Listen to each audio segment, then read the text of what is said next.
Сәлем достар, мен Ләззат. YouTube каналыма қош келдіңіздер. Егер де сіз Түркияның стипендиясын ұтып алып, мен сияқты Түркия магистранты атанғыңыз келсе, онда осы видеоны соңына дейін көріңіздер. Және видеоның ортасында немесе соңында сіздерге керемет сыйлығын дайындап қойдым. Көретін болсаңыз, сыйлығым не екенін білесіз. Ал онда кеттік. Бұл видеоны түсірудегі негізгі мақсатым, менен көбісі Инстаграмда жазады. Түркияға қалай оқуға болады, бұл жаққа оқуға кеткен соң қандай мүмкіндіктер бар деген сияқты сұрақтарға жауап ретінде осы видеоны түсірдім. Сіздерге пайдалы болады деген үміттемін. Онда бастаймыз. Видеоны бастамастан бұрын менің YouTube каналыма жазылып қойсаңыздар және осы видеоға лайк басып өз пікірлеріңізді қалдырсаңыздар өте қуанышты боламын. Соңғы 10 жылдықта шетелдік студенттер маңызды орынға ие болуда. Әлем бойынша қазіргі таңда 5 миллионға жуық шетелдік студент бар екен. Ал статистика бойынша 2025 жылы бұл көрсеткіш 10 миллионға жетпек екен. Яғни шетелдік студенттердің саны көбеюде. Жалпы шетелдік студент дегеніміз кім? Ол өз елінен басқа елде білім алып жатқан, сол елдің дәстүрін, тілін өз еліне, ал өз елінің дәстүрін, тілін, мәдениетін сол елге танытатын екі ел арасындағы көпір рөлін атқаратын адам деп айтуға болады. Жалпы шетелде оқу ол сізге және мемлекетіңізге үлкен мүмкіндіктер есігін ашады деп мен айта аламын. Қазіргі таңда дамушы және дамып жатқан елдер өзіне шетелдік студенттерді шақыру мақсатында көптеген бағдарламалар жасап жатыр. Түркия 2000 жылдар басында шетелдік студенттерді тарту мақсатында үлкен жобаларға аяқ басты. Сондай жобалардың бірі 2012 жылы құрылған Түркия бурстары болды. Жалпы қазіргі таңда 150 мыңға жуық шетелдік студент Түркияда білім алып жатыр. Оның 17 мыңға жуығы осы Түркия бурстары бағдарламасымен білім алып жатқан жастар екен. Қазіргі таңда Түркияда 2 мыңға жуық қазақстандық студенттер білім алып жатыр екен. Олардың көбісі түрлі бағдарламалармен және Түркия бурстары бағдарламасымен оқуға түскен жастар. Олар көбіне гуманитарлық, жаратылыстану, медицина және инженерлік мамандықтарды таңдап, осы мамандықтарда білім алып жатыр екен. Қазақстандық студенттер арасынан 2012 жылдан бері осы Түркия бурстарымен білім алған, қазіргі таңда өте жақсы орындарда жұмыс атқарып жатқан әпке ағаларымызды білемін. Яғни Түркия бурстарымен оқып өзін дамытуға бұл үлкен мүмкіндік деп айтуға болады. Ал енді қазақстандық студенттердің ең көп шоғырланған университеттер туралы айта өтетін болсам, ең бірінші орында ол Стамбул университеті. Стамбул университеті 1933 жылы құрылған. 2011 жылы болса, әлемнің ең жақсы деген 500 университет қатарына кірген екен. Қазіргі таңда Стамбул университетінде 73 мыңға жуық студент білім алып жатыр. Соның 200-ге жуығы біздің қазақстандық студенттер. Осындай көне мықты адамдардың оқып кеткен тарихи университетте оқып жатқан қазақстандық студенттердің де бар екені бізді әрине қуантады. Ал екінші қазақстандық студенттердің көп шоғырланған университеті бірі ол Анадолу университеті. Анадолу университеті ол Ескишехир қаласында орналасқан, өте корпусы жағынан, көлемі жағынан және студенттер жағынан өте ірі университеттің бірі. Студенттер жағынан Анадолу университеті Европаның бірінші, ал әлемнің екінші университеті екен. Студенттерінің көп болу себебі бұл жерде заочный білім алуға болады. Яғни Түркиядағы көптеген студенттер осы университетте екінші оқуын, заочный оқуын оқи алады. Бұл жерде қазақстандық студенттердің саны шамамен 150-ге жуық. Ал енді үшінші қазақстандық студенттердің көп шоғырланған университеті ол Кастамону университеті. Кастамону университеті жас университеттердің бірі 2006 жылы құрылған. Бұл университетті көп таңдауының негізгі себебі орналасқан жері. Кастамону университеті Түркияның солтүстік жағында Кастамону қаласында орналасқан университет. Кастамону университетінде 13 мыңға жуық бакалавр, 10 мыңға жуық магистр және докторанттар білім алып жатыр. Соның 100-ге жуығы біздің қазақстандық студенттер екен. Ал қалған қазақстандық студенттер Түркияның басқа да ірі қалаларында білім алып жатыр. Айта өтетін болсақ, Түркияның астанасы Анкара қаласында және туристік қаласы Анталия қаласында және ішкі Анадолуда орналасқан Кайсери, Ниде қалаларында және Эгей теңізінің жағасында орналасқан Измир қалаларында біздің қазақстандық студенттер білім алып жатыр. Ал енді Түркия бурслары туралы айтып өтейік.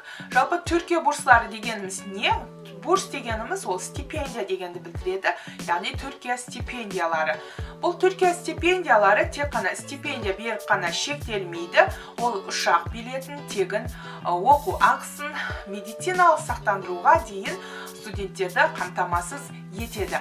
Түркия бурсларына кім құжат тапсыра алады? Барлық шетелдік азаматтар, яғни Түркия азаматы болмасаңыз, басқа елдің азаматы болсаңыз, сіз құжатыңызды тапсыра аласыз. Бірақ өкінішке орай жас критериялары бар. Егер сіз бакалаврға тапсырам десеңіз, онда 21 жасқа дейін болуыңыз керек, ал магистратураға құжат тапсырам десеңіз, 29 жасқа дейін болуыңыз керек, ал докторантура үшін 35 жаспен шектелінеді. Құжаттарды сіз тек қана онлайн форматта тапсыра аласыз. Ал енді қандай құжаттар қажет екен, соны айтып өтейін. Құжаттарды сіз электронный түрде дайындап қоясыз. Ең бірінші 3-4 сурет. Ең бірінші 3-4 сурет. 3-4 суреттің электронный нұсқасын дайындайсыз. Одан кейін жеке куәлігіңізді электронный форматта, немесе паспортыңызды, сонымен қатар аттестат, ОБТ сертификаты. Егер сіз бакалаврға тапсыратын болсаңыз, ОБТ-ны әлі тапсырмаған болсаңыз, онда екінші кезеңге өтетін болсаңыз, ОБТ сертификатын апарасыз. Ал бірінші кезеңге табельдеріңізді сканерлеп қоясыз.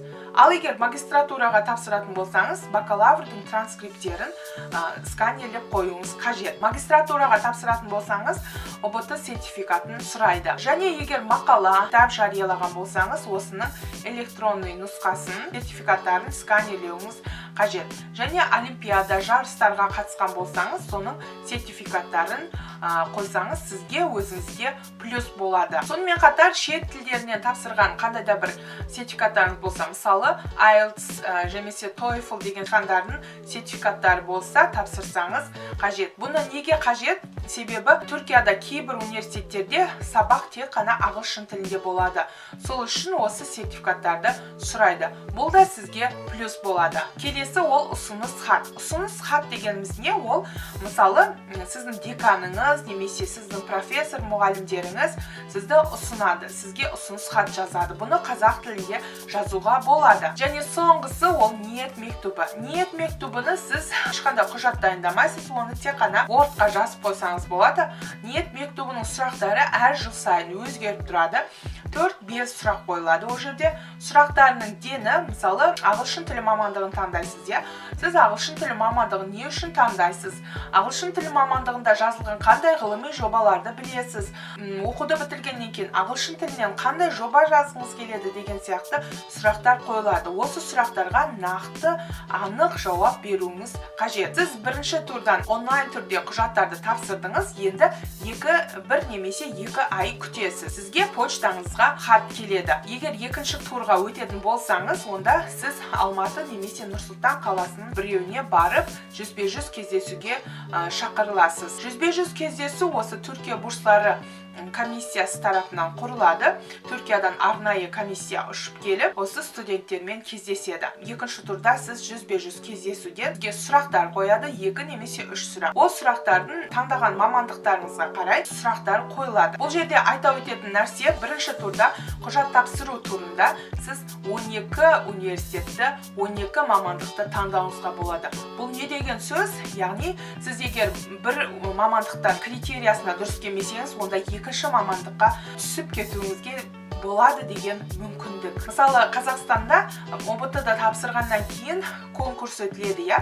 Сол конкурста тек қана 4 университетті таңдауға болады, 4 мамандықты таңдауға болады, иә? Ал бұл бағдарлама бойынша 12 университетті, 12 мамандықты таңдауыңызға болады. Яғни мүмкіндігіңіз бар деген сөз. Енді екінші турға 100-100 кездесуге осы таңдаған мамандықтарыңыз бойынша сұрақтар қойылады. Сол бойынша сұрақтарға өздерінің критерияларына қарап жауап беруіңіз қажет. Бірінші турға салған құжаттарыңыздың оригинал түрін сол жерде апарасыз, олар тексеріс жасайды. Екінші тур болғаннан кейін тағы да іріктеу кезеңі басталады. Ол 1 немесе 2 ай жалғасуы мүмкін.